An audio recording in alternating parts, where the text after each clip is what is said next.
Hi friends, అందరూ ఎలా ఉన్నారు?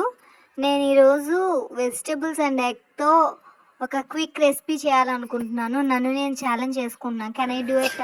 ముందుగా మనం కావాల్సినవి carrot, beetroot, cabbage, onion, egg, oil, salt, garam masala, curry leaves, mirchi powder, rice and let's go. ఎప్పుడైనా పిల్లలకి బ్రేక్ఫాస్ట్ అవ్వనియండి, బాక్స్ పెట్టడానికి ఏ ఐడియా రాకపోవచ్చు, లేకపోతే లెఫ్ట్ ఓవర్ రైస్ ఉండిపోవచ్చు.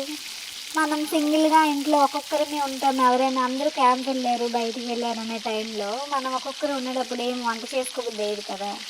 అలాంటి వాళ్ళు ఎవరైనా ఉంటారా? చాలామంది ఉంటారు, అందులో నేను కూడా ఒకదాన్ని. అయితే ఏంటంటే అలాంటి వాళ్ళకి, కొంచెం బద్ధకస్తులకి చిన్నగా చాలా ఫాస్ట్గా చేసే పని అన్నమాట ఇది. ఫ్రిడ్జ్లో ఉండే చిన్న చిన్న వెజిటబుల్స్, క్యారెట్, బీట్రూట్ ఇలాంటివి చిన్న చిన్నగా తీసుకొని ఒక 2 minutesలో తప్ప కట్ చేసేసి అవన్నీ పోపు పెట్టేసి ఈ కొంచెం రైస్ అనేది దాంట్లో వేసేసి కలిపేస్తే ఎంతో టేస్ట్గా ఉంటుంది. ఇంకా కావాలి, ఇంకా తినాలి, ఇంకా దాంట్లో ఎగ్ కూడా యాడ్ చేయాలంటే ఎగ్ కూడా యాడ్ చేసుకోవచ్చు.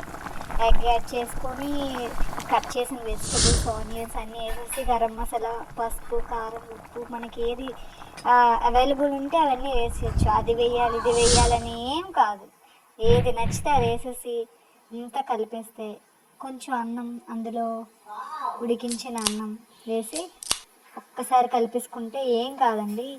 హ్యాపీగా టీవీలో ఒక మూవీ వేసుకుంటూ స్పూన్తో తినేస్తే ఎంత బాగుంటుందో. చూడండి ఎంత చక్కగా ఉంది, ఎంత హాయిగా తినేయచ్చు. అంటే చాలా క్విక్ రెసిపీ అన్నమాట. చాలా వేగంగా ఉంటుంది, చాలా బాగుంటుంది, చాలా టేస్టీగా ఉంటుంది. తప్పకుండా మీరు అందరూ ట్రై చేయాలి. ఇది మీరు తినాలి, పిల్లలకి కూడా పెట్టాలి. మనకి ఇష్టమైన కర్రీస్ కూడా ఈజీగా ఎలా అయితే లోపలికి వెళ్ళిపోతాయి. అదొక వింత వెరైటీ స్నాక్ రెసిపీలా ఉంటుంది. ప్లీజ్ మా అలాంటి బద్దకస్తులు అందరూ like, share, subscribe friends. Thank you.